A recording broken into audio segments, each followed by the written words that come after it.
You're listening to a podcast dedicated to the music of Andrew McMahon. We cover any and all songs from his days in Something Corporate, all the way up to his current project, Andrew McMahon in the Wilderness, hence the name Something in the Wilderness. My name's Steve, and today I'm glad to say we have a returning guest. Welcome back to the show, Marissa. Hi, Steve. It's great to be back. So glad to have you. I had such a good time last time. I still think about the conversations we had about JFK and, George W. Bush and politics, and we went off on all kinds of tangents, but I love that. I love that too. I hope you love that because I have lots of tangents in mind for the song that we're about to talk about. I listened back to the episode recently, and anybody listening, if you haven't listened to the Last Straw Arizona episode, I highly recommend you go back. It was a lot of fun, not only to record, but to listen to, in my opinion. So I was so glad that you said you'd come back because we had a good conversation, and I'm sure we will tonight too. So have you been following Andrew's latest tour and all the news that's kind of come out recently? I've had a chance to hear his latest song, which I enjoyed. It kind of felt like a return to form. And there was a point that he was in my town, but I didn't actually get a chance to go because kids and work and all that good stuff. I get to go to very few these days. But no, please fill me in on anything I might be missing Andrew related lately. Well, the biggest news happened last Friday. I'm not sure if you heard, but Something Corporate, the five original members reunited on stage. Oh my gosh. For about 5 songs at his birthday party in Anaheim, California. It was his 40th birthday, right? Yep. I think I saw that on social media, but I somehow missed that happened. That's huge. Yeah, so he had announced there was going to be some special guests, and people kind of speculated. A lot of people were like, "Oh yeah, it's probably going to be some guys from Something Corporate." I didn't know it'd be the whole lineup, including 2 guitarists, bassist, and the drummer, William Tell, Josh Partington, Brian Ireland, and Kevin Page, I think, if I got that name right. So, and a lot of them went off to have careers of their own, and they do different things now. And that's what he said. He's like, they some of them go to full-time jobs and whatnot, and so this is kind of a big deal that they actually took time out to practice and come back. And well, of course, now I want to know what this lineup was. Hopefully that's posted somewhere. The set list, it is. It was good. You should check it out. So. Yeah. Oh, very cool. And if you really want to do digging, there's videos out there. Oh, good. Yeah, which I have not had a chance to look at yet because I was gone all weekend at a festival myself. So so I highly recommend checking that out. That was really cool. That's been the biggest news, I guess. I mean, just the tour. And I got my tour T-shirt on. I know those listening at home can't see that, but that's my tour shirt. I love that. And you know what? I was going to tell you, I listened to, you had those guests come on to talk about Dashboard Confessional for one episode. And they had actually mentioned another band on that, and it was This Wild Life. And what was really funny is I don't get to go to very many shows, but there was this one band that I've been really obsessed with called Tiny Moving Parts. And I was on my way to go to their show and debating whether or not to see the opening act, and it was This Wild Life. And I heard them say something positive about This Wild Life, and I was like, okay, I'm going to go see them now. So your show helped inform me to listen, and they were awesome. It wasn't really what I was expecting. It was very acoustic, but their whole tour was it was Game Boy themed, and they had built a giant Game Boy, and they were dressed up like Mario and stuff. And they did a lot of goofs and had somebody animate things in the style of Game Boy for each song. But it was very cool. And I'm glad that I didn't miss it. And that is thanks to your show. Awesome. I'm so glad to hear that. It's 2 guys, and one of them was about to have a baby. And because of that, I think this was sort of a last hurrah for a little while. So I think they were like, let's do it really big. And they definitely did. They really brought it. Are there any other artists that you've been into besides and you said Tiny Moving Parts? Tiny Moving Parts. Yeah, it's a Midwest emo band. They're from this tiny town called Benson, Minnesota. Honestly, if I'm being honest, the way I heard about them was Spotify was when they recommend you music, they were like, you might like this. And I was kind of like, no, I won't, because it is younger people making music, and I think that a lot of my musical tastes are kind of stuck in the earlier decades. But I was like, I actually really like this. It kind of combines some of the math rock elements with some of the more pop punk. So, if you like Minus the Bear, like that kind of guitar sound, but then you like bands like the Front Bottoms or, some of these more, I don't know how you would Indie? describe that. Yeah, indie, kind of like emotionally honest, very like specific with their lyrics. Yeah, that's a band that I really enjoyed discovering. But I haven't found too much new music lately. But it was one that I liked it so much that I was like, oh my gosh, if they are anywhere near me, I got to go see them. And I really did a lot to make it happen, despite, kids, job, all that stuff. So, And I completely relate to that. Yeah. Like I said, last year you joined us for a really rare song, Last Straw, Arizona. And I really appreciate you introducing me to the song because although I guess I heard it, when it came out of that Everything in Transit Deluxe album, I really didn't know it. Like I had maybe heard it once or twice and said, oh, that's an Andrew song. That's cool. But I have to admit, I still get chills in that one line, that Safe from All the Monsters line. And I listened to the song recently and I was thinking about our conversation and I remember saying that while we were recording and I still get chills. So I do really like that song. So yeah, very because powerful. of you, yeah. Yay! I think that was 8 months ago now that we had that conversation. Yeah, I think so thank you winter, for that. maybe like winter break or something. Yeah. Yeah. It was just after the new year, from what I remember. So, like I said, if you're listening to the podcast, go ahead and give that Last Straw Arizona episode a listen. That was episode 33. We're now on 46, actually, making our way through the catalog here. So, when Marissa and I originally messaged, she had a list of songs. She was like, I'm willing to discuss any of these songs. Yeah. And I was like, wow, that is a great list, Marissa. Like, how do you come up with your list? Like, what's the criteria for like, yes, I want to talk about this song? Because you had quite a few. I think I whittled it down too. I think it was a bigger list, but then I was like, well, if it's between these two, wouldn't I really rather talk about this one? I picked any that I felt like I had any kind of personal connection to, or like I had spent time thinking about what it meant. But this one, I actually feel like I might not have spent enough time because the more I looked at it, I was like, I think I was thinking this song was about something that it's not about, to be honest. The one we're talking about tonight? Yeah. Oh, okay. A little bit. But he does leave a lot of things pretty vague. I mean, I think we'll probably get into that in our discussion of the lyrics. Yeah, anything that has layers or that I, have personal connections, memories to. The time in my life that I got this album was like, I think my first week of college. So really kind of set the tone for that for me. So, so it was great timing. I think it was a great, any song you get, any album, your first week of college is probably going to be something impactful, if it's something you've been looking forward to. So the song we're talking about today is from an album that was just certified gold just over a year ago. I had 2 guests on the podcast almost exactly a year ago, and we talked about 2 different songs from Everything in Transit. I know this album holds a special place in a lot of fans' hearts, and I think the song does too. There's at least some lyrics, which we'll definitely talk about, that are iconic, absolutely iconic to the fan base. And I would argue so much so that if these particular lyrics that we're going to discuss were said to any person in the world, if they knew those lyrics, you'd know they were an Andrew fan. If their eyes lit up and like, oh my gosh, like you'd know, okay. I think I know what you're talking about. So, of course, we're talking about the song, I'm Ready. It's track 4 off of Everything in Transit. Everything in Transit was released on August 23rd, 2005. And the deluxe edition that we kind of referenced earlier came out almost exactly 10 years later on October 16th, 2015. And that's the one that contained Last Straw, Arizona, along with some of their B-sides from the era. So technically we're talking about the same era of Andrew that we talked about last time. Right. That's not what I didn't hear those things at the same time. And I know you didn't either. I definitely did not. Yeah. It was at least a decade. Yeah. It sounds like you have some pretty specific memories of when you first heard the song, or at least the time in your life that you heard the song.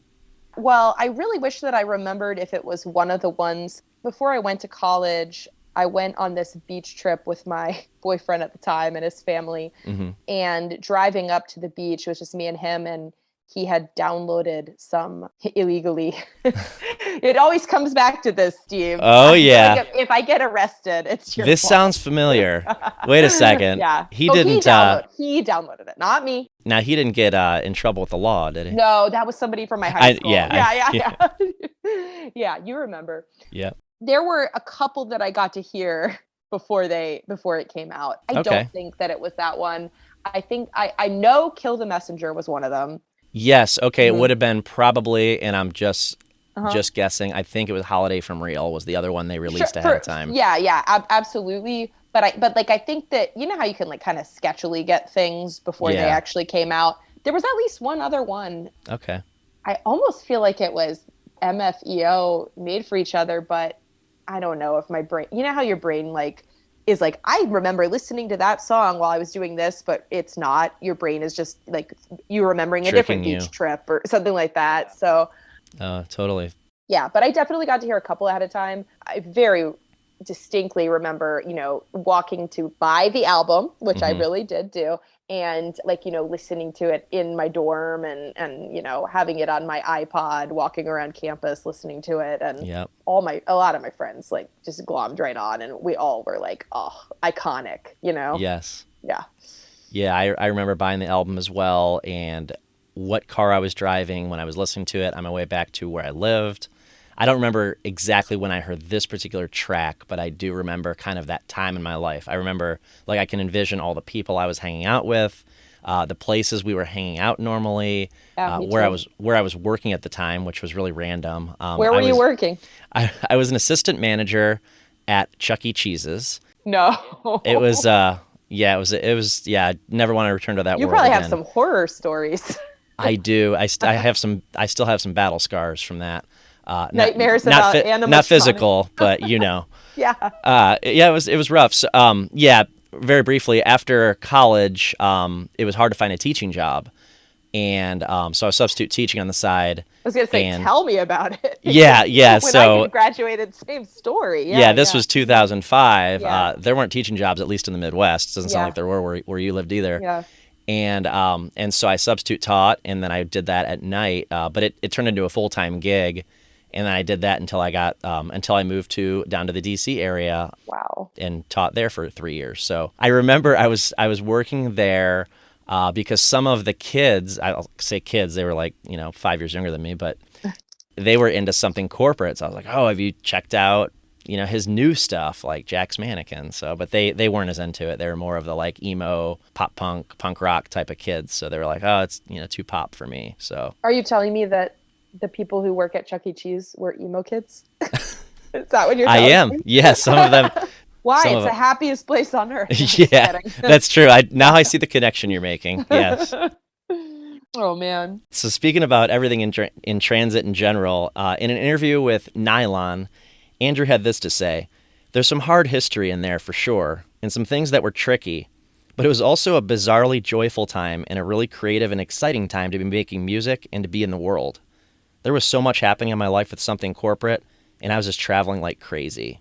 I did hear him say in an interview that "I'm Ready" was the first song that he wrote for Jack's Mannequin, which is really That's interesting. that's really interesting. And I think I remember you saying that Dark Blue was the last one that he wrote.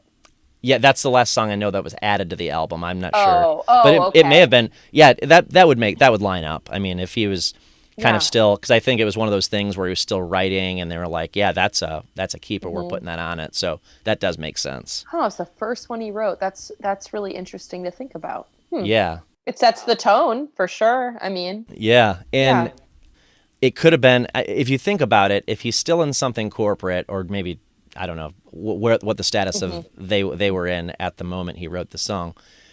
But assuming he was still in something corporate or still affiliated with them, at least to an extent, because they never really, quote, broke up. They just went on a hiatus that they hardly ever came back from. An But indefinite hiatus. yeah, Yeah. there you go. That's the terminology the terminology that bands use. But they could have been a something corporate track technically, because he was one of the two songwriters for something Mm. corporate. He's in this band and he's writing this song.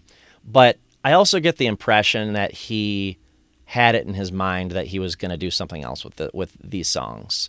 I've gotten that impression from articles and interviews that like some of them were written specifically for something else. I'm just not sure which bucket this one falls into. Like in terms of, from a songwriting perspective, it was like, hey, I'm writing a song. This could be something corporate, or maybe it's this other new thing I'm creating. But Hmm. I don't know. So when we talk about writing a song, are we only talking about like, the lyrics and piano, or are we talking about all of the like the composing of the song? Because to me it's a much like fuller sound than I Hmm. would say a lot of the Something Corporate. I don't know. I mean, some of the Something Corporate songs have a lot of drums and guitars and everything, but not all of them do. Well, that's a really good point you bring up, because he's also said about Everything in Transit that it was the first time it kind of changed his songwriting. This is the first time he went into a studio and really fleshed out the songs in the studio with the producer, Jim Wirt. Whereas previously it was like he would come to the table or to the studio and have these songs, and that's what they recorded was the songs he brought or that Josh Partington brought. Whereas this time around, it was kind of like he had ideas. Gotcha. Working with Like, a producer who's like, all yeah, right, but then we can kick in the drums and then we can do, yeah. Jim Wirt had a much heavier hand, as my understanding, in Jack's Mannequin, or at least the first album, than previously when he produced Something Corporate, because Okay. in Something Corporate, it was like bouncing ideas off of all your band members and more of like a democracy. Yes. And in Everything in Transit, it was like he had these ideas. It was going to be his thing, but Jim Wirt was there to kind of keep him in check and be like, and like you said, like, hey, let's put in some drums, and here I'll play some bass here and whatnot. So it was really like a different type of thing he was doing here. And so maybe it was very intentional. Maybe it was like, this is the Jack's Mannequin thing. This isn't the Something Corporate thing when he was writing it. It's just something that makes me curious. So I also read that he put $40,000 of his own money into this album. Like I Whoa. said, he was kind of all in. So he basically spent, I don't know if it's all his money. I don't know how much money Yeah, he I would had, have to, I would but kind of want to know like how much money did he make from Something Corporate, when I think $40,000, on a teacher's salary, yeah, I'm to like, us, that's a lot of oh, money. It's like, oh, who has yikes. $40,000 just be like, Yeah. I'm going to do this project I'm really passionate about? Yeah, not me. Yeah. But Yeah. yeah, then Maverick Records jumped on board and ended up footing the bill on the rest, apparently. But I guess that's how it started, is basically him and Jim Wirt. He must have felt very confident about it, which I mean, it's a really great album. So maybe it was for the best. Yep. So performing on this song, we have Andrew on vocals and piano, Bobby Raw on guitar, Jim Wirt actually played the bass. He was the producer. Patrick Warren on the Moog this time, not the Chamberlain, as he plays on other tracks. And Tommy Lee of Motley Crue on drums, as I know a lot of people know. Cool. He's definitely been in the news lately, not for anything good usually, Mm. or ever, but Yeah. yeah, recording was done at 4th Street in Santa Monica, where Andrew still records today, actually. Oh, very cool. Yeah. Now, I know you didn't get a chance to catch any of this most recent tour, but do you think you've ever do you know if you've ever seen the song live before? Yeah, I have. I remember the last time we spoke, I told you about I was making a spreadsheet of the concerts that I've been to. So it's Yeah. actually very easy for me to figure out if I had seen it live. Nice. I thought I had, but I checked the spreadsheet, and he played it when I saw him in DC in 2014. And I remember not being sure if he was going to play any Something Corporate or Jack's Mannequin songs, because he was touring Andrew McMahon in the Wilderness, I think, like for the first time, or maybe not the first time, but I think he was promoting that first album. Yeah, it would have been the very beginning of that Yeah, project. yeah. So I was very pleasantly surprised. Like, oh yes, like it's one of those songs. So yeah, I did get to see it live. Cool. I saw the Everything in Transit 10 years in transit tour, so I definitely saw it then. And then he played it in Pontiac, Michigan, a year and a half ago. I guess it wasn't a drive-in concert, but it was like a pod show where we all like were corralled into separate pods. You went to one of those? That's fun. But yeah, he played it there, and he stated in interviews that it's one of his. He said it's his favorite song from Transit to play in concert. He mentions the end of the chorus and how it kind of slows down again to move into the second verse, and how that energy builds again. And he said he loves playing that part, especially in concert. So Interesting. Well, I have a really specific question for you about his performing of this song. I don't know if you want me to wait until later for it or ask you right now, because go for it. now that you're telling me that he really likes playing it and there's like a specific part he likes playing, I was watching a bunch of clips, some of the ones we were sending back and forth, and it seems like he really doesn't like doing the spoken word part while he's performing. Yeah, he leaves it out sometimes. But I've seen some clips where he does do it, and in my brain, and there's no way for me to actually look this up because I didn't take a recording, but I'm pretty sure he did it when I saw him. I saw him another time in Nashville. I'm not sure if I have the set list of that one. Hmm. He might have played it then, but that was even later. That was 2016 or 2017. I remember him saying, if it's not dirty, and then he kind of curses when, Yeah, he gets more into it. He like doesn't do it a little exactly bit like it. more. But, it was kind of funny to watch a couple of recordings where it's this big part that everybody's like, yeah, it's like the spoken word part, and then he doesn't do It it. is weird. Yeah. And I was just wondering what you thought that was about. I don't know. I think it was Pen and Piano, the one where I think that's the one where he dressed like Mr. Rogers and had like a Mr. Rogers neighborhood stage Oh, set up. wow. That sounds really fun. I think, yeah, I didn't see that show, but I've Oh. seen a lot of clips of it online. Yeah, it is super interesting that he doesn't sing that part every time, since like you said, it is such a big part. It's such a known part of the song, and that's absolutely what I was referring to earlier. When you ask any Andrew fan, they would know those lyrics of that spoken word part. It is iconic, and it's probably the reason why I listed this song, because it's like, oh, that song's got that awesome spoken word part. I'm gonna include a link in the show notes of one of the ones I sent you, which you may or may not have seen. It's where he's just playing on a piano and what looks to be like a college classroom or auditorium or something. I don't know I what was it was. wondering about if that was one of his special tours or something. It kind of looked like a living room or something. I don't know where that was, when that was. I know it Yeah. was posted in June 2021, Okay. but I know it wasn't recorded in June 2021. Yeah. Or I'm pretty certain it wasn't anyway. Yeah. But yeah, he does play it on just piano. I think it's a really great version. And I think he did it in that I can't remember though. I was pretty sure that all three you sent me, he didn't do it. Well, I might be thinking of, when I saw him in concert, Uh-huh. I'm almost sure, and I don't have a recording of it, of Yeah. course, but when I saw him in concert in Pontiac last year, I'm almost sure he did it because I feel like everybody was Okay. like yelling it. But Maybe he like decides the night of, well, I'm going to do it tonight, or I'm not going to do it. or maybe like you were kind of Yeah. insinuating earlier, like maybe there's a reason at times. Like there's some times when he's like, I'm gonna do it this night because, or I'm not gonna do it this night because. I don't know. I was wondering if he felt like, I don't want to say embarrassed of it, but like there, like he was definitely going for something with it. Yeah. And I wonder if he looks back and he's like, oh, that was like a little too much, like the Hmm. the kind of spoken word poetry esque. But it made me start thinking of other songs that do something like that. And I actually was able to like think of a couple other songs of the era. Did you ever listen to Bright Eyes at all? I didn't know. I know of the guy, but I don't He know the has music. it's actually, he starts his whole album with this kind of strange, like poetry type thing where he's just speaking, Hmm. and then he goes into a song. Every now and then you'll hear like a pop punk song or something where somebody like just speaks something through it. And Yeah. he must have been inspired by some other song or some artist where he's like, oh, that's cool. I'm just gonna read it like it's a poem, or just say it like. Because he had never done that before. I mean, that I can think of in a something corporate song.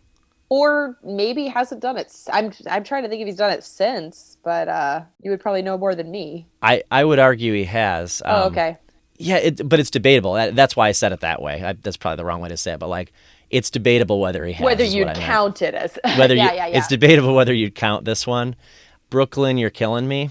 It's kind Okay. of talk singing through the verses. It's a newer song off of Yeah. Zombies on Broadway, and it's again very different from anything else he's done. But it's talking through the verses and then singing a singing chorus. So that's the only one I could think of that was even remotely like that. Does he ever do that one live? Not that I know of. Right. Okay. Yeah, and then I guess, in addition to maybe like, oh, he was like a little embarrassed because it was like he was too out there, or he was like really going for it. I was wondering if it was maybe like a logistical thing, because really nailing like speaking through something in an exact certain tone might not, I mean, if that's not May not translate as well in a live right. show. I don't. I feel like it does when I've seen him do it, but Or like worrying that too, like, have you ever seen an artist sing a song differently because they don't want people to sing along? yes. like Well, sing it in a different cadence or yeah. something so that you can't. When I saw Alkaline Trio, I've seen them a couple times, and I feel like every time they sing Radio, which is like one of their most iconic songs, Matt Skiba sings it in a way that's like a little off tempo, and I Hmm. think he's like, I don't want all these drunk people trying to sing this song that like means a lot to me, Uh-huh. so I'm just gonna change the way I sing it so they can't sing along. See, and I have this more naive stance. Like I always thought it was just like they did that sometimes just to change it up. I don't know. I never thought of No, that. you could be right, but No, I don't I know. never Maybe they thought of get that sick of perspective. hearing But everybody singing, or yeah, and it could be a bit of both. It could be I'm going to change it up so that it's a little bit jarring and memorable, yeah, but also so that I can sing it how I want it. Or I bet after you write a song and then you play it so many times, I'm not going to say, and I've heard this one before, like uh-huh. maybe they get sick of it, but Uh-huh. just like you think of other ways to sing it. Like when you're kind of thinking about I'm going to perform this song tonight, and you're like, oh, that sounds kind of cool, and that's not something I thought of 15 years ago when I recorded the album, but it sounds kind of cool. So I'm going to throw that Yeah, in there. yeah.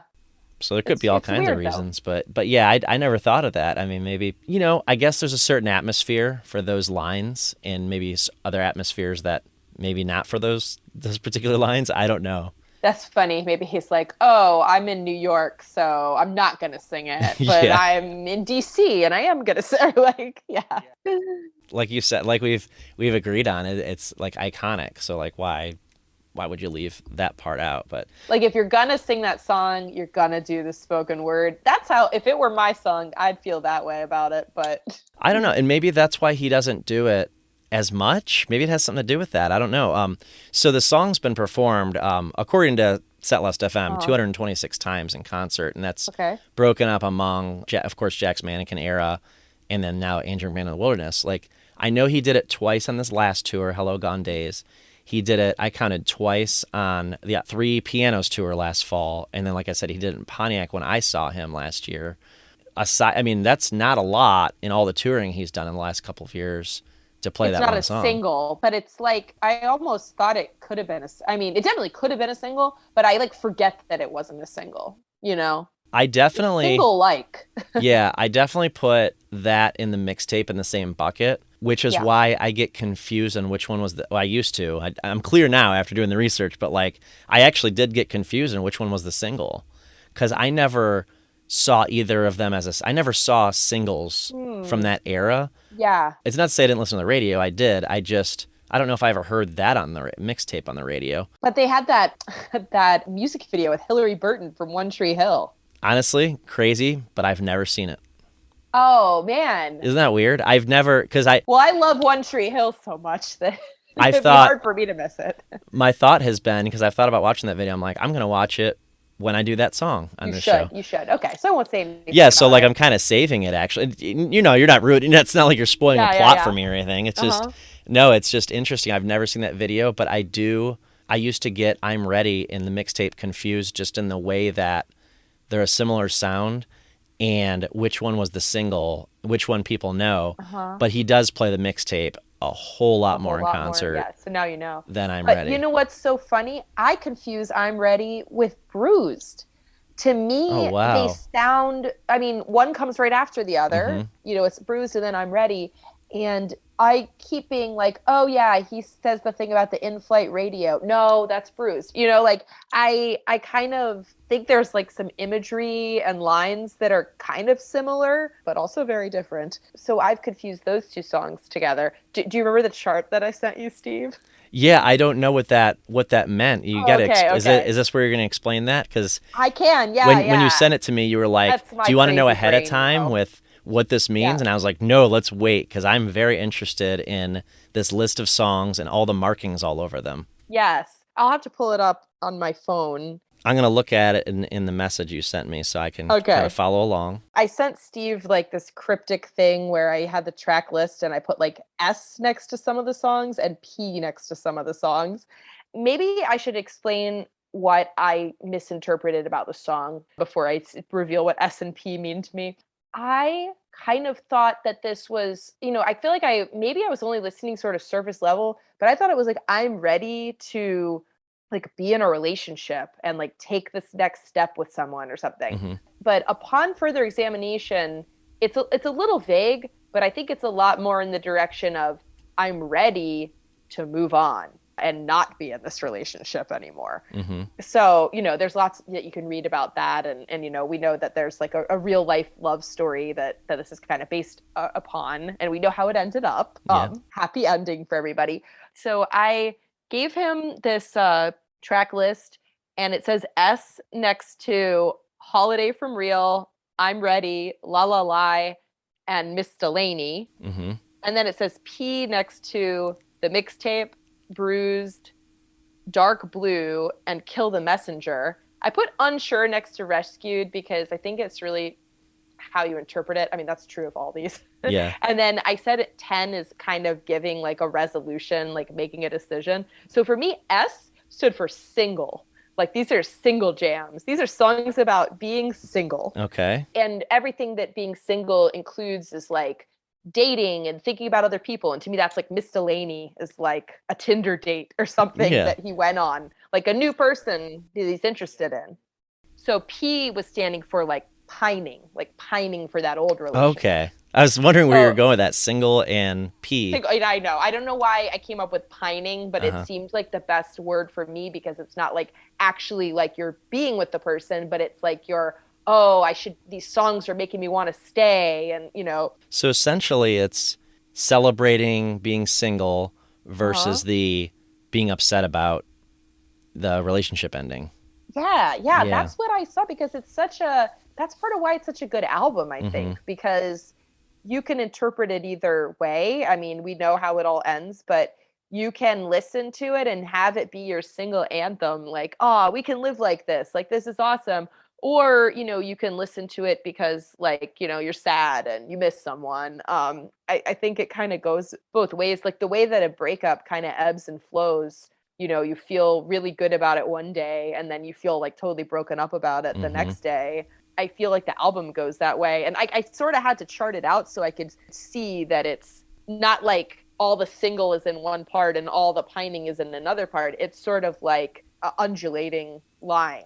I'm honestly going to look at this album a little differently now. I mean, I've had some of those thoughts. Like I've thought, La La La was celebratory, and Holiday from Real, we kind of touched on that about one. Hanging out with your friends and just like, like the craziness of cool. just being on your own, and Holiday from Real. And then there's definitely like the broken heart songs on here mixed in there as well. And and looking at the track list is just interesting when you put it that way, just kind of how it kind of rotates between almost every other song. And, in one of the links that we were looking at the different live versions, the one that he did from his home studio during COVID, like we're during one of the live streams, he actually prefaced it saying, this song's less about a breakup and more about the breakup of his band. And I was like, well, your wife is sitting right there. So. Yeah. I found that super interesting because I guess I don't remember how I interpreted it back then. But I saw that too, and he says that it was really more about William Tell leaving the band. William Tell, the same guitarist who rejoined the band for the reunion the other night, by the way. So they're still friends. Bands can break up and still be friends, just like couples can break up and still be friends. But it's interesting because this is mostly a relationship album, but then you have I'm Ready. And I really think that, so he says it's about William Tell leaving the band and the kind of impending breakup of something corporate. But I do wonder if the breakup with Kelly bled into the song itself as well. I definitely think it did a little bit. Something I wanted to ask you, like a bigger question about just like performing music in general is like, is it weird for him to sing songs that are about like his breakup with her? Is it weird, like, she's going to be in the crowd and she knows that this song is about a different girl or this song is about a time I was really upset with her. I mean, I'm sure that artists and people who are in relationships with artists are just like, let art be art or something like that. But I wonder if she's ever like, oh, he played that song tonight. It really made me mad. Or I don't know. I just really wonder about that. Not having dated a musician or anything. Right. That would, I don't know. It's probably a little awkward, but I mean, I feel like these songs kind of stand outside even though they're about that relationship, and I'm sure she feels it, I think they also stand on their own, and they're kind of their own entity now. In retrospect, 17 They've years like later, taken on a life of life their of own. their own. That's Yeah, kind yeah, of what yeah, I was yeah. going for. Yeah, Just like he's not thinking about the girl that Constantine is about. Like right. It's like, he's totally old news. But yeah, it's like yeah, not. Yeah, when he sings Constantine, it's about celebrating with the fans. It's not about whomever it exactly. was about. And I have the lyrics up. I know that there probably are specific lyrics that we both want to talk about, do you want to get into that, or is there something else you wanted to say before Yeah, that? we can talk lyrics, sure. Yeah, I mean we're kind of leading in that direction. We were talking about the songwriting, and so yeah, let's talk lyrics. I know we both want to get there, so Well, I guess we were both kind of thinking about how it could be vague enough to be about the breakup of a band or the breakup with a person like mhm. Kelly, or does it even have to be about something breaking up? Could it be about something ready to start, or? So I like the vagueness of some of the words and the double meaning of some of the words. The way the song starts is really like, again, spoken word. Hmm. Today was a day just like any other. Yes. And it's like, okay, he doesn't do that anywhere else on the album, right? I don't Yeah. think he does. Oh, that's a great question. But upon thinking quickly, no, I don't think he does. Yeah, so it's like this kind of stands out in that way, and in the bridge, which we'll talk about. Like with the spoken word thing, how does that line fit into the story? And today was a day just like any other. I don't know. And then he tells a story, but Huh. but every song is a story. It's just, And could it be today was a day just like any other, and that's a bad thing because like things are kind of boring and stale, mm-hmm. or today's a day just like any other, and every day has opportunities. You just have to know which ones to Yeah. seize. Or did today start off normal until the breakup, whether you're talking about the band or the relationship? Yeah, it definitely starts off really strong, Mm-hmm. and we know like, okay, we're in for something a little different when we get that because Yeah. of that. Yeah. Oh, and right after those lines, it just surges with energy. It's he just Yeah. comes in with a piano, but I'd call it a rock song. Like I say, I put it in the same bucket as the mixtape for that, mostly that reason. It's more of the rock songs on the album. The first verse, Yeah. I'm on the verge, unraveling with every word. With every word you say, make me believe that I won't feel your tires on the street. As I'm finding the words, you're getting away. Wow. When he said that in the live stream, that actually this is more about William Tell leaving the band. Like I had always imagined like Kelly driving away, or a girl. Like before I even knew the Yes. story years ago, because I didn't know who Kelly McMahon was 15 Uh-huh. years ago. I always thought of it like it's a girl, and like now I'm imagining like, so he's talking about like maybe William storming out of the studio or like wherever they were, and like, And okay, he's I'm like done. trying to figure out how to put his feelings about the band into words. Yeah, I mean, I'm finding the words. Yeah. I saw the same thing that you saw. Actually, have you seen the music video for Ocean Avenue? I think so. It's been a while if I It's have. like a big like chase, and like she's like this very sly woman, and there's like one part where he has to like run out and jump out a window to get to her, and it's kind of like a chase the I whole don't remember time. that actually. I For some reason I really remember that part. But in my mind, like you said, it comes in with a lot of energy, and like I'm on the verge. I'm finding the words. You're getting away. Like it feels like it's like almost like an action movie or something in my brain. It's True, yeah. something exciting is happening, which is why I guess I kind of originally thought that it was about really wanting someone to stay, but like later things he says like negate that for me. At first, I really thought that it was like, oh, I gotta find the words to say to make you stay with me. That's what I thought he was saying from the beginning. But It could be, hey, you're walking out on this again, whether it Mhm. be the girl or Right, the William band Tell. member, Yeah, and I don't know if I want you to leave. I'm finding the words, but hey, maybe this is also an opportunity. Maybe this is the time. Maybe this is the time. Maybe you're right. Maybe you're right about all this. That you should be yeah. leaving, I'm finding and the I should words. be You're on my getting own. away, and maybe that's what's meant to be. So he goes on to sing in that first verse, I come undone, oh yes I do. Just think of all the thoughts wasted on you. And I could see this isn't necessarily about an intimate relationship. Now that I'm thinking about it along those lines, I could see that like This is a friendship that we've had for years, and it hurts when a friend walks away. And putting like a lot of energy into a relationship and just, I mean, like, friendship relationship and just being like, oh my gosh, why have I wasted so much time on this person if it's going to end like They're just gonna this? walk out, yeah, on all we've built, yeah. And every word you say something sweet, because all I taste is blood between my teeth. As Yeah. I'm finding the words, you're getting away.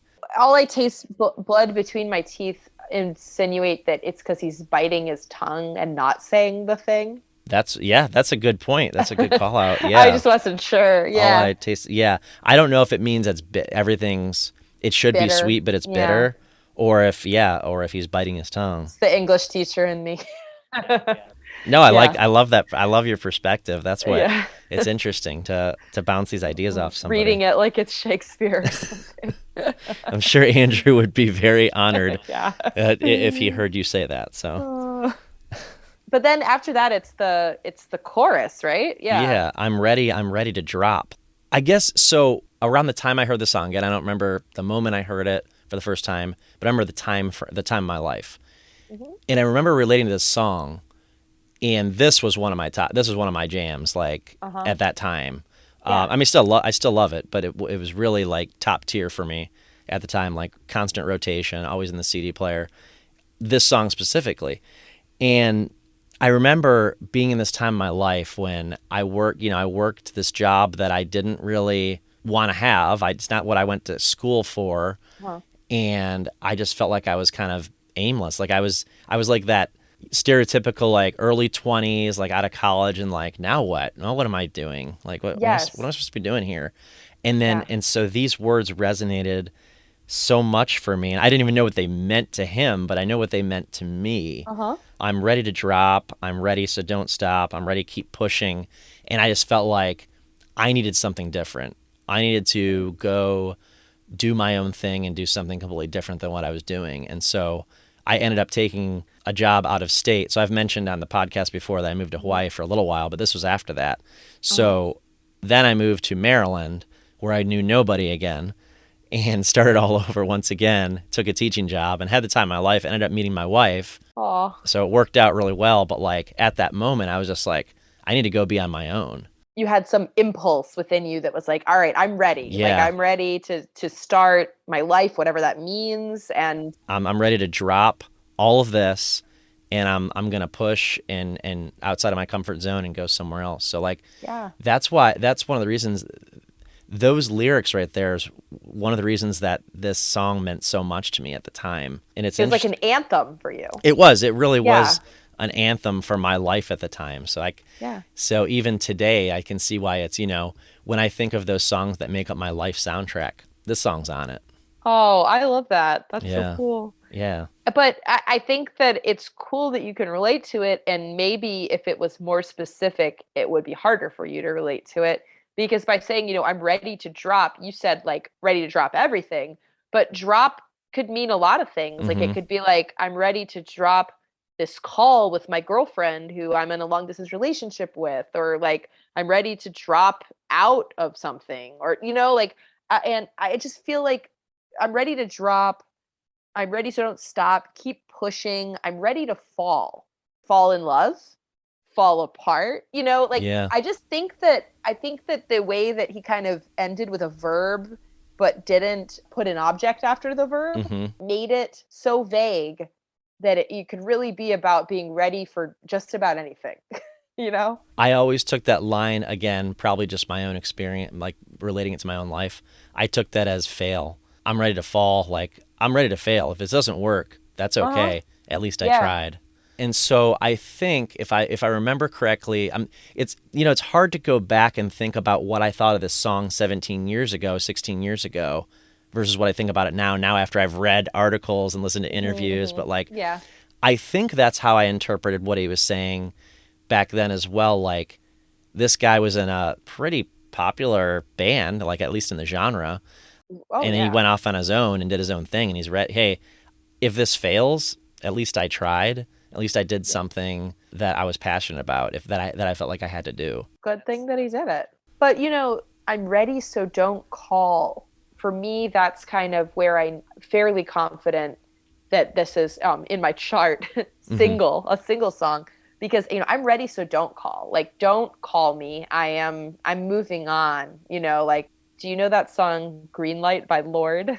I don't different know. different genre, but it's like basically saying, I want that green light. Like I want to feel like I can move on and Yeah. I'm not mourning the loss of like a prior relationship. I just want the green light to move on. Hmm. So for me, I'm ready, so don't call makes it sound like he doesn't want someone. It could be a bandmate, it could be a life partner holding him back Hmm. because he's ready to be making it on his own in some new way. I definitely hear that too. Second verse, I am aware I've been misled. I disconnect my heart, my head. Don't want to recognize when things go bad. The things that you'll accept that I am finding the words. Now he's finding the words. Mm-hmm. He's Mm. accepting that this may be a toxic relationship, whether it's the relationship or I keep going back to that, whether it's the Yeah, yeah, yeah, yeah. intimate relationship or the band relationship itself. I mean, I could see how things could get toxic in a band that you've been Oh, living on the yeah. road with the same people for however long in a van or in a whatever bus, if they even have that. Even the smell's probably toxic, let's be Yeah, honest. yeah. So I could see like that would get old. But those lines, the English teacher in me really loves the things that you'll accept that so we've got accept with an A, and then we've got accept with an E, Hmm. meaning kind of different things. Like the things that you'll accept could be like, you'll accept my flaws, except I still need to leave anyway. I don't Yeah. know. I just thought that I thought that was purposeful. Or accept But when I speak my mind because he's finding the words. Like, yeah, yeah. I thought putting the two next to each other was brilliant songwriting. I don't know if I thought about that as much until I saw it written out like I that. think so too. I think I thought he was just saying the same word twice like you do. I don't think I Yeah. realized he was saying homophones. Well, let's talk about that spoken word bridge. I mean, Absolutely. We got to. you want to read it through? Is that okay? Oh, do you want me to read the spoken word part? If you will. I will. I Yeah. will. I wake up to find it's another 4 aspirin morning and I dive in. I put on the same clothes I wore yesterday. When did society decide that we had to change and wash a t shirt after every individual use? If it's not dirty, I'm going to wear it. I take the stairs to the car and there's fog on the windows. I need caffeine in my bloodstream. I take caffeine in the bloodstream. I grip the wheel and all at once I realize my life has become a boring pop song and everyone's singing along. I love that part. I love this whole part. This just it like we said earlier, it's iconic. It's relatable. It's Yes. it implies grunge and like punk and like that whole like I don't need to listen to what society is telling me and I can Uh do what I huh. want and I can Uh wear huh. dirty clothes and like Four aspirin morning too. Not recommended on the bottle. I'm pretty sure I've never taken more than 2 aspirin. I don't recommend it. But yes, and we're not condoning that to anybody No. listening. Yeah, I love it too. Everything. If it's not dirty, I'm gonna wear it. How often do I think about these words when I'm looking through my clothes? I know. And when you were reading those lyrics, and maybe it was in your mind too, but like I could hear the piano in my head while you were Yeah. reading it, because like it's like hard not to. Like I said earlier in the episode, like if you said these words to somebody who was an Andrew fan, like a big Jack's Mannequin fan, let's say, they would know this. And they would hear the piano notes in their head. Instinctively, for sure. Yeah, The whole I need caffeine in my bloodstream. I take caffeine in the bloodstream. It's like so robotic. It's like, but it's me every morning. Like, yeah. I need caffeine in my bloodstream. I take caffeine in my bloodstream. I gotta admit, teaching is when I got addicted to caffeine. Oh, yes. Yeah, and You got to. yeah, I'm a Yeah. coffee drinker now every morning. It's a nice little routine. It is, yeah. It There's makes your nothing, life a little bit more like a boring pop song. yeah. There's nothing wrong with it. When I mentioned to you that I could picture like a music video for this song, I was thinking that it could really kind of rely on this like very boring motions and the idea that today's a day just like any other. I was almost seeing like in my brain like day 10 or day 2, and it's Hmm. like somebody going through really boring motions, but maybe like something subtle changes each time, and like because of something they did early in the day, then like their girlfriend gets mad at them and they get in a fight, or like, I don't know. I was just imagining like a repetitive, like the same day going over and over again. Mm-hmm. I was like, man, missed opportunity. There could have been a great music video for this song, but there isn't one. Hey, there's still time. If there's an artist out there, I've seen it done before, like somebody who has time on their hands and the skills to do so. Yes, there could be a great music video. Fan made videos. music videos. Yeah, absolutely. So I would love to see that for this, That's because not my art, but I wish it was. it's funny when we were chatting back and forth about which song to do, and you mentioned, like, is there a music video for that song? And I'm like, it's funny you say that. I thought there was too. I had to look, like, I not only Googled it, I went to YouTube and I was like, okay, where is it? There is, and then I realized, okay, that was never a single. So why would there be? But I had it in my mind that there was. Oh, I think it also could have been a single, but definitely could have been a single. So my favorite part of the song really is that ending where he brings it all. It's another chorus, but I'm ready, so don't stop, keep pushing, so don't call. I gotta say, like the whoa-ohs in there, he has said that he has trouble. So it's ironic that he says he loves playing this in concert, because he also said, I think it was in that same live stream, Instagram, that maybe it was a different place. No, it was, because I remember this. The falsetto is like too high for him or something, right? Well, going high and then low really quickly. Oh, gosh, that's hard. Yeah, I mean, I can't. I'm not a singer, but I can't do it. No. So I thought of another song off of Zombies on Broadway that was kind of like, I don't know if there's any connection to these songs at all. So I mentioned Brooklyn, You're Killing Me with the spoken word piece, but Fire Escape has whoa-ohs. I don't know if you know that song. Whoa-oh, whoa-oh, whoa-oh, whoa-oh. I do know it, but I can't recall how it goes off the top of my head. Okay. Because well, that's the best I can do. But so I definitely thought when he said that on his live stream last year, because it's 2 years ago now, I actually thought of Fire Escape. I was like, oh, that's weird, because he sings whoa-oh, uh-oh. Not the same tune. And it's another song that he struggles to. He must not struggle with it, because he plays Fire Escape in every single concert now. Okay. Yeah, so it's like it's less of a range, maybe. Maybe, yeah. Yeah. Is there anything more you wanted to discuss about the lyrics? The only other thing I wanted to discuss, I think, is that he says, I'm finding the words, and then later he apparently says, I'm fighting the words. Does he really? I guess I didn't know that. Like, if you look at the first time he says it, I'm finding the words, and then I think, like, several subsequent times, unless it's misprinted in the lyric source, it's in the background when he's doing the fog on the windows part. Okay, the spoken word, yeah. Fighting the words. Yeah, I've always thought it was finding the words, but maybe it is fighting. But these lyrics aren't always 100%, I will say. They're not always an exact science, but I want to go back and listen to that exact part more carefully, because that would be an interesting thing, to take the word finding and turn it to fighting, and it sounds functionally almost the same, but you're really upending it. You're really like making it mean something different. It's something completely different, yeah. Finding and then you're fighting it now. It could be those words, and it could not be too. So yeah. So do you have like a favorite part of the song? I know we've touched on a lot. It's probably got to be like the spoken word part, like we were saying before, it's like the most iconic part, but yeah, the piano really drives it, kind of comes in pretty strong right after he says, today was a day just like any other. For sure. It's a great song. I do like that. I like that, the way you put that, the driving piano. Yeah, in both the start of the first verse and the start of the second too. Yeah. It's like that build toward all the way up toward the chorus again. Yeah. I've got to go with the end, like right after. Yeah, there's that very solid like bridge where he speaks through it, and I love those lines, and it's just so like memorable. But then he comes back to the chorus, and it just feels so much more powerful after that for some reason. And there's more of a build at the end. It's a little more powerful at the end, but I think some of it draws its power from coming out of that bridge, in my opinion. So that's a good way to put it. Like sometimes the chorus is more powerful after for that last punch, basically. Yeah. But I actually really like the kind of quiet way that the song ends. It almost sounds like a pulse or something, like doo doo doo, like like how it literally ends. Yes. Yeah. I forgot about that. Yeah, it's kind of like fading out, and then we know it comes next is La La La, so it kind of like punches you with that. Yeah. That sound, that next sound that comes in with La La La. So it is kind of an interesting way to end it. You kind of fades away a little bit. Uh-huh.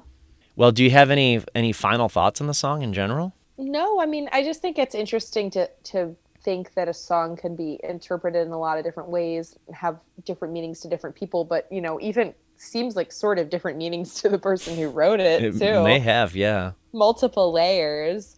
Yeah, it just reminded me of how much I love the album in general, and it was just it was a really good album that spoke to me, and I think it came out at a good time. Like I think people wanted something like this at the time that it came out.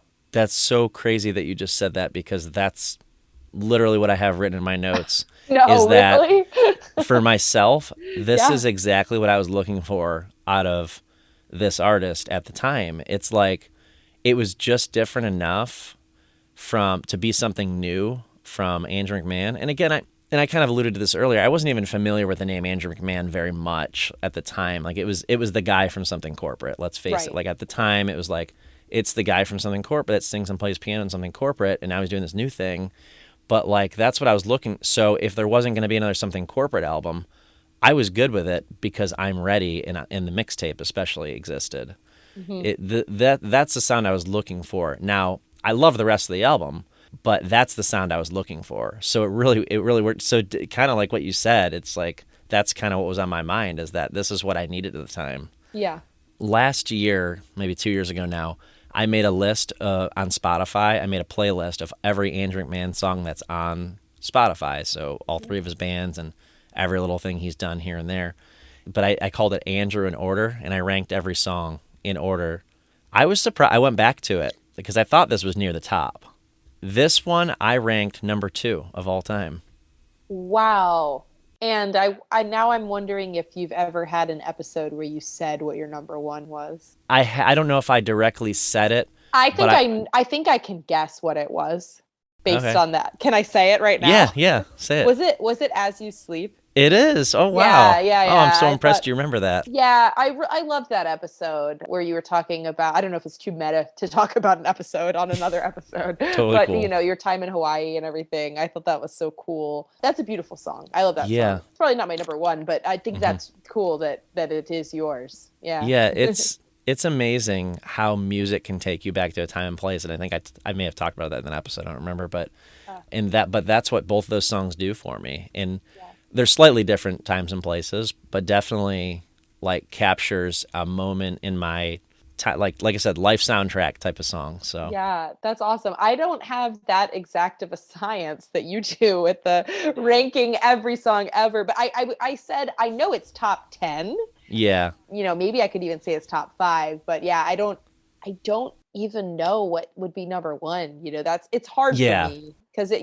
it changes. I mean, that Exactly. was where I was in that moment, and where I've been with As You Sleep. Honestly, a lot of moments in my life, I probably would say that's my number one, but it does fluctuate a little bit.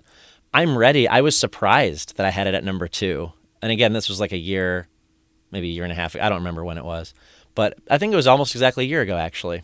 Yeah. And I don't know that I would put it at number 2 right now, but Mhm. like you said, probably top 10. I mean, top That's 10 for cool. sure. That's So, cool. Oh, wow. I'm glad that I picked one that you like so much. yeah, it's one of my favorite Andrew songs. Maybe my favorite Jack's Mannequin song, and yeah, it's way up there. So Yeah. this was a biggie for me. So I really Yeah, me appreciate too. you coming on here again and talking to me about another Andrew song. And I just love your takes. I love your ability to relate it to not only your own life, but just kind of dig into the lyrics and like, okay, what did he mean with this word? And like, it's really exciting to meet another Andrew fan that like is willing to do that, to dive so deep into it. Well, yeah, So, thanks for having me. I mean, I feel like I spend a lot of time listening to music podcasts. So mhm. I'm like, oh, this is so fun. I get to actually be on one of these things that I consume like candy, you Mhm. know? But yeah, yours is always so fun to listen to. I really enjoy it. I You appreciate that. dig into the lyrics a lot. I do like that. Not all music podcasts do, No, but I really like it when they do a deep dive into the lyrics. I do too. I've that's kind of something I seek out when I listen.